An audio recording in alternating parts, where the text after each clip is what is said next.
हर साल लोग कैलाश मानसरोवर यात्रा पे जाते हैं, लेकिन 2026 के लिए एक डेंजरस ट्रेंड शुरू हो चुका है। सिर्फ एक लाइन के बेसिस पे कि 2026 में कैलाश मानसरोवर की यात्रा करने से आपको 13 गुना पुण्य मिलेगा। लेकिन सच क्या है? और सबसे इंपॉर्टेंट सवाल, क्या आपको भी 2026 में कैलाश मानसरोवर की यात्रा करनी चाहिए? क्योंकि अगर आपने भी ये डिसीजन एक्साइटमेंट या फोमो में लिया तो या तो आप फिजिकली स्ट्रगल कर सकते हैं या स्पिरिचुअली डिसअपॉइंटेड हो सकते हैं। और एंड में मैं आपको एक ऐसी गलती बताऊंगा जो 2026 में 80% लोग करने वाले हैं।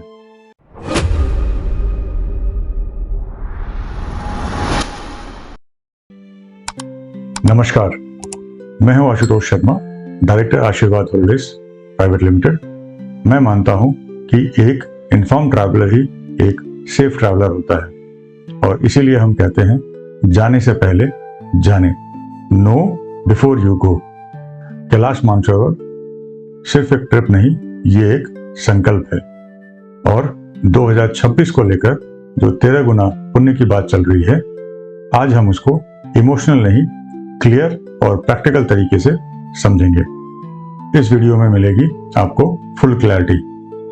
नंबर 1, 13 गुना पुण्य का ओरिजिन क्या है। नंबर 2, फायर हॉर्स ईयर का रियल मीनिंग क्या है। नंबर 3, क्या यह बिलीफ ब्लाइंडली फॉलो करना सही है। नंबर 4, 2026 की planning reality like demand, cost and risk. Number 5, seniors के लिए ऑनेस्ट ट्रुथ। नंबर 6, कौन लोग 2026 में प्लान करें और कौन अवॉइड करें। एंड नंबर 7, सबसे बड़ी गलती जो आपको नहीं करनी है। आइए जानते हैं ये जो ट्रेंड शुरू हुआ है 13 गुना पुण्य का, इसका ओरिजिन कहां से हुआ वर्सेस इसका वायरल रियलिटी क्या है।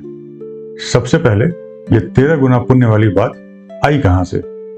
ये कॉन्सेप्ट तिब्बतियन और स्पिरिचुअल बिलीफ से आता है, जहां फायर हाउस ईयर को एक पावरफुल साइकिल माना जाता है। इस बिलीफ के अकॉर्डिंग इस साल कैलाश की एक परिक्रमा मल्टीपल टाइम्स पुण्य देती है।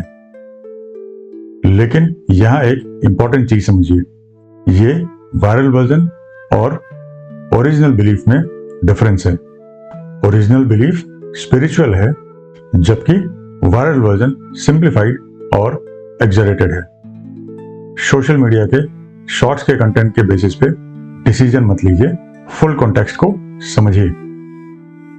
और यहां एक सवाल आप खुद से पूछिए, आप कैलाश जा रहे हैं पुण्य के लिए, एक एक्सपीरियंस के लिए, या दोनों के लिए?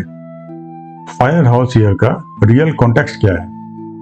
जैसे हिंदुइज्म में 12 साल के बाद कुंभ आता है, वैसे ही फायर हाउस ईयर 12 साल में एक बार आता है। इसका connection astrology and Tibetan calendar से है, इसीलिए 2026 को स्पेशल माना जा रहा है। लेकिन यहां एक अनकंफर्टेबल ट्रुथ है, हर कोई जो 2026 में कैलाश की यात्रा करेगा उसका एक्सपीरियंस स्पेशल होगा, इसकी गारंटी नहीं है। क्योंकि एल्टीट्यूड सेम रहेगा, ऑक्सीजन लेवल सेम रहेगा, डिफिकल्टी सेम रहेगी, भाव बदल सकता है पर एनवायरमेंट नहीं। अब मैं आपको वो चीज बताता हूं जो लोग इग्नोर कर रहे हैं। 2026 में क्या होगा? डिमांड स्पाइक होगी, प्रीमियम स्लॉट्स जल्दी भरेंगे, हेलीकॉप्टर अवेलेबिलिटी टाइट रहेगी और प्राइस पुशअप होंगे। देन लास्ट मिनट में ट्रैवलर को कंप्रोमाइज करना पड़ेगा, या तो बजट या कंफर्ट या आइटनरी। तो अगर 2026 आपका टारगेट है तो प्लानिंग मिनिमम 6 से 8 महीने पहले करनी पड़ेगी। और अगर आप अप्रैल जून वाला विंडो देख रहे हैं तो आपको और भी पहले स्टार्ट करना पड़ेगा। अगर आप सीनियर सिटीजन हैं या फैमिली के साथ ट्रैवल कर रहे हैं तो I will give you brutally honest facts. तो वीडियो का ये सेक्शन आपके लिए सबसे इंपॉर्टेंट है। मैं सीधा बोलूंगा, कैलाश मानसरोवर की अगर डिफिकल्टी लेवल को रेट करें एट द स्केल ऑफ 10 तो वो 8.5 है। अगर एल्टीट्यूड की बात करें तो आप 15,000 से लेकर 19,000 फीट तक की ऊंचाई पे ट्रैवल करेंगे, जहां ऑक्सीजन लेवल लो होगा। सीनियर ट्रैवलर्स के लिए सबसे बड़ा रिस्क क्या होगा? एल्टीट्यूड सिकनेस, जो प्रेडिक्ट नहीं होता। एक रियल सिनेरियो समझिए, आप फिजिकली फिट तो हो सकते हैं प्लेन एरिया में, लेकिन हाई एल्टीट्यूड पे बॉडी अलग रिएक्ट करती है। सीनियर सिटीजन ट्रैवलर के लिए सवाल ये नहीं है कि पुण्य कितना गुना मिलेगा, पहला सवाल ये है कि बॉडी सेफली कितना हैंडल करेगी। अब बात करते हैं कॉस्ट की, the real numbers, budget reality, no illusion. यहां मैं बात करूंगा नेपाल रूट से होने वाली यात्रा के बारे में। अगर आप मिनिमम बजट के हिसाब से अगर ये यात्रा प्लान कर रहे हैं तो पर पर्सन आपकी कॉस्ट आने वाली है लगभग 1,80,000 से 2.25 लाख के बीच में। अगर आप मीडियम रेंज बजट के हिसाब से ट्रैवल करना चाहते हैं तो ये आपको कॉस्ट कर सकता है 2.5 लाख से 3 लाख के बीच में। बट अगर आप प्रीमियम हेलीकॉप्टर सर्विस के साथ यात्रा प्लान कर रहे हैं तो ये कहीं आपको कॉस्ट कर सकता है 3 लाख से 3.5 लाख के बीच में, डिपेंडिंग ऑन कि आपका ऑपरेटर चार्टर सर्विसेज कैसी दे रहा है, होटल अकोमोडेशन कैसा दे रहा है, मील ऑप्शंस कैसे दिए हुए। तो कई सारी सर्विसेज होती हैं जिनके बेसिस पे आपकी कॉस्ट जो है वो वेरी करती है। तो ये कॉस्ट तो आपको ऑपरेटर्स की कॉस्ट में दिखेगा, बट जो हिडन कॉस्ट होता है वो आपको कोई नहीं बताता, जैसे कि ऑक्सीजन सिलेंडर की कॉस्ट, इमरजेंसी बफर की कॉस्ट, इंश्योरेंस की कॉस्ट। अगर किसी वजह से आपका स्टे चाइना साइड में डिले हो गया तो उसकी कॉस्ट, आप जब परिक्रमा मार्ग पे जा रहे हैं तो वहां पे आपका पोर्टर या पोनी का कॉस्ट। तो ये सारी चीजें जो है वो एडिशनल होती हैं जो आपका ऑपरेटर आपको नहीं बताता है, तो जिसकी वजह से आपकी जो एक्चुअल कॉस्ट है वो तकरीबन 50,000 से लेके 1 लाख के बीच में प्लस हो जाती है, एड ऑन हो जाता है। इसलिए सिर्फ पैकेज कॉस्ट देख करके डिसीजन मत लीजिए।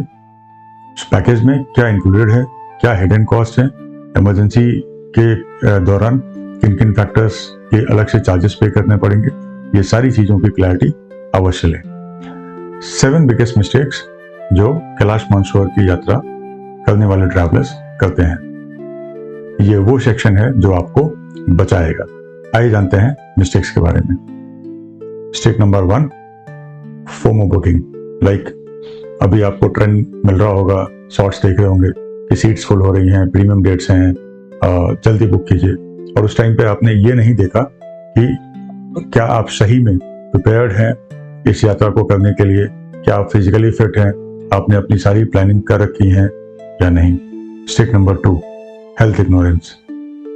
आपने फोमो के चक्कर में बुकिंग तो कर ली, but you are not sure कि आपका हेल्थ आपको सपोर्ट कर रहा है या नहीं, आपकी बॉडी सपोर्ट कर रही है नहीं, आपका जो हेल्थ कंडीशन है वो कैलाश यात्रा के लिए सुटेबल है या नहीं। मिस्टेक नंबर 3, रूट को समझे बिना डिसीजन ले लेना। जैसे कि अभी अगर हम कैलाश मानसरोवर यात्रा की बात करें तो आपके पास 3 रूट्स हैं। एक लिपुलेख वाला रूट जो हमारे गवर्नमेंट ऑफ इंडिया की तरफ से ऑपरेट किया जाता है। सेकेंड रूट नेपाल वाला है जो बाई रोड की जर्नी है जो काठमांडू से शुरू होता है। थर्ड नेपाल से शुरू होने वाली नेपालगंज से हेलीकॉप्टर वाला रूट। तो बिना समझे कि आपको कौन सा रूट सुटेबल होगा, किस रूट से आपकी यात्रा बेहतर हो सकती है, आप बजट देख करके, कम प्राइस देख करके आप अपना प्लानिंग कर लेते हैं और आप उसकी बुकिंग करते हैं। Mistake number 4, budget under estimate.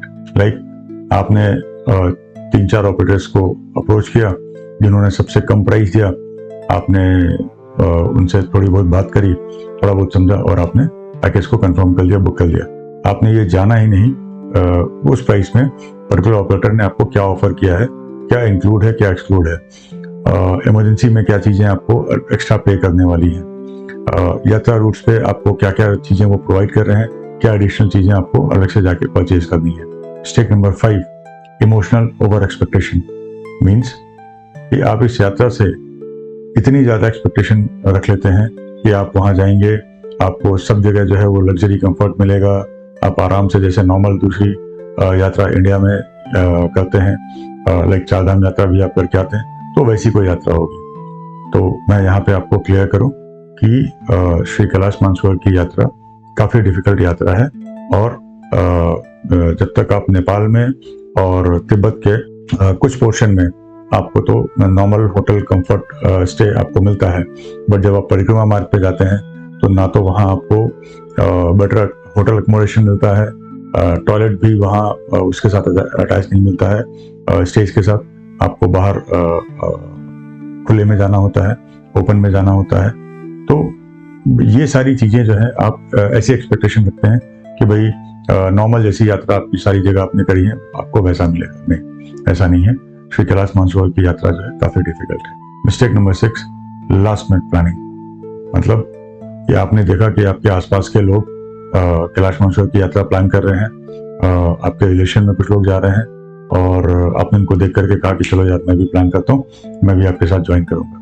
नहीं, कैलाश मानसरोवर की यात्रा अगर आप करना चाहते हैं तो मैं कहता हूं कि उसकी प्लानिंग आपको कम से कम 1 साल पहले शुरू कर देनी चाहिए, सो दैट आप अपने आप को फिजिकली फिट बना सकें, उस यात्रा के लिए कमिटेड कर सकें, और उस यात्रा के लिए आप रेडी हो सकें फिजिकली एंड मेंटली। और अब सबसे डेंजरस मिस्टेक नंबर 7, आस्था को प्लानिंग का सब्स्टिट्यूट समझना। ये सबसे रिस्की है। मीन्स कि आप लॉर्ड शिवा के बहुत बड़े भक्त हैं, आप आस्था से ओतप्रोत हैं, आपने बस यात्रा बुक कर ली और निकल पड़े, और आपने कोई प्लानिंग नहीं करी। This is the biggest risk a traveller can take. इस साल 2026 में श्री कैलाश मानसरोवर की यात्रा उन लोगों को प्लान करनी चाहिए जो मेंटली कमिटेड हैं, फिजिकली प्रिपेयर्ड हैं, ऑलरेडी प्लानिंग की हुई है और बजट रेडी है। लेकिन ऐसे उन लोगों को बिल्कुल भी प्लान नहीं करना चाहिए जिन्होंने सिर्फ ट्रेंड फॉलो किया है, इंस्टाग्राम और यूट्यूब शॉर्ट्स के, हेल्थ अनसर्टेन है, या फिर चलो क्या होगा देख लेंगे वाला अप्रोच है। तो मैं यहाँ एक चीज आपको क्लियर करना चाहूंगा कि कैलाश मानसरोवर की यात्रा कोई इम्पल्स डिसीजन नहीं है। ये एक कंसिस्टेंट प्लानिंग, कंसिस्टेंट प्रिपरेशन की यात्रा है जो मैंने बताया। तो अगर आप 2026 में ये यात्रा प्लान कर रहे हैं तो जो मैंने बताया कि आप मेंटली प्रिपेयर होने चाहिए, फिजिकली फिट होने चाहिए, बजट आपका रेडी होना चाहिए, तभी जो है आप 2026 में ये कैलाश मानसरोवर की यात्रा प्लान कीजिए। एल्स 2026 अवॉइड कीजिए, प्लान फॉर नेक्स्ट ईयर 2027। तो फ्रेंड्स, आज के वीडियो से अगर आपको क्लैरिटी मिली हो तो ये 3 चीजें याद रखिए। फेथ इंपॉर्टेंट है, बट प्लानिंग उससे भी ज्यादा इंपॉर्टेंट है। 2026 इंपॉर्टेंट हो सकता है, लेकिन हर किसी के लिए नहीं। और लास्ट, प्रिपरेशन ही सक्सेसफुल यात्रा का बेस है। तो अगर आप 2026 में कैलाश मानसरोवर की यात्रा सीरियसली प्लान कर रहे हैं तो नेक्स्ट 30 to 60 डेज में यात्रा प्लान करना क्रिटिकल होगा। डिस्क्रिप्शन में हमारा व्हाट्सएप नंबर है, आप व्हाट्सएप पे हमें कैलाश मानसरोवर यात्रा 2026 लिख के व्हाट्सएप करें। मैं या मेरी टीम आपको इस यात्रा से जुड़ी कंप्लीट क्लैरिटी देंगे। पैकेज देना जरूरी नहीं है, पहले क्लैरिटी लें। आज के इस वीडियो से अगर आपको थोड़ी सी भी क्लैरिटी मिली हो तो इसे जरूर शेयर करें।